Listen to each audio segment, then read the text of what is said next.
All right, this video is going to show you how to create a cross section in an Inventor drawing. So we're going to use this part here because there's like this inset that you can't see from the outside, and from the right side you'll be able to see that there are 1, 2, 3 levels of circles, but you won't be able to see exact like how deep that each circle goes. So a cross section would be the ideal way to show that. So I've brought that part into a drawing file here, and we can cover a couple more things in this video. So first, if I highlight this box, double click, um, I can put hidden lines in. I have the hidden lines off.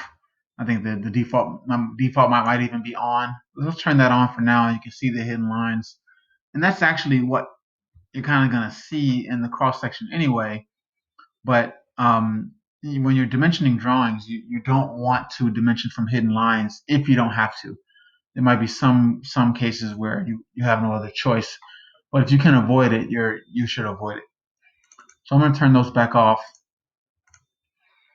and show you how to create this cross section view. So normally our projected view would be hitting projected, click on the view, comes up here, right click create, and I've got from this rotating it 90 degrees, looking at it from this top side.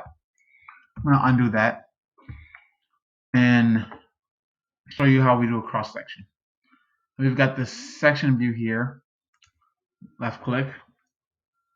First thing is you click on the view of the thing that you want to take the cross section of. So I just want to make sure this box, the red dots are highlighted, and then I click on that. And then it changes to from the arrow to the plus, to the crosshair. So I want this cross section to be centered on this view here. And so it's showing up here because I already went over it, but you want to go over something that represents the center, and usually you'll get a green dot when you're in the center. I could even start from this side, get that center there, and then once I extend out, I still haven't clicked yet, but I extend out and it shows me that I'm still centered. So I'm going to left click there, drag it across, make sure your line is flat, zoom in if you need to, left click again. All right, I usually start and end my line a little bit outside of the object lines. All right, after that, I'm going to leave my mouse where it is, and I'm going to right click, continue. Then I simply drag the view in the direction that I want to look at. So if I want to look at it from the top down, I drag it up here. If I want to look at it from the bottom up, I drag it down here. So I'm going to drag it up to the top. I'm going to leave the scale the same as my original view. Section depth is going to be a full section. And I'm going to hit, notice I have the same setting here with the hidden lines removed. And I'm going to hit OK. So now basically what this cross section is as if I cut this part in half and I'm looking at the solid part. So this would be open space in here.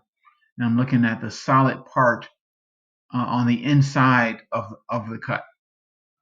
Smooth this down a little bit so I have enough space. And then so I'm going to do, you would dimension this somewhat like normal. Actually, I would probably still put a side view in here. So I'm going to go ahead and add that. I click continue. And so you see how this side view doesn't really tell you a whole lot. I know that there are circles, but this tells me that this outer circle, and then this circle, and then this circle, and I can get the different depths of those circles. So if I was going to dimension this, you could dimension all the diameters from here, and that wouldn't be wrong. But you could dimension the diameters from here too. You would just have to change the setting. So when I dimension it from here, I get that 0.40, and I have that diameter symbol in front. If I dimension it from over here, nope, that's not, something's wrong with that. Oh, that's not that circle. That's this circle here. So let's do this. That's the 0.29. So that's the one that was just showing. So if I dimension that from here, I get the 0.29, but I don't get my diameter symbol. So I would need to go to text. I see my cursor is flashing on the right side. Those arrows represent that 0.29. I'm going to push left to put it on the other side, and then there's a diameter symbol right here, and I can just add that in. So you can dimension all of these diameters from over here as well. Let me move this out some.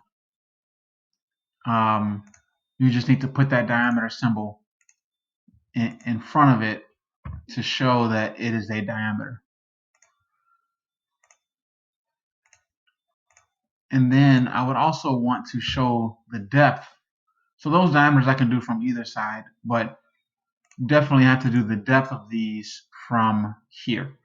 So I can say that from here to here, that depth is 0.05. And from there to there, that depth is 0.33. Now I would reorganize those to make sure that there's enough space for all of the dimensions. To put that one on top. This one about. So this is how you would use the cross section. I can do the same, put the same dimensions in on the other side. I'm not going to dimension this whole drawing, but these are the scenarios in which you would want to use a cross section.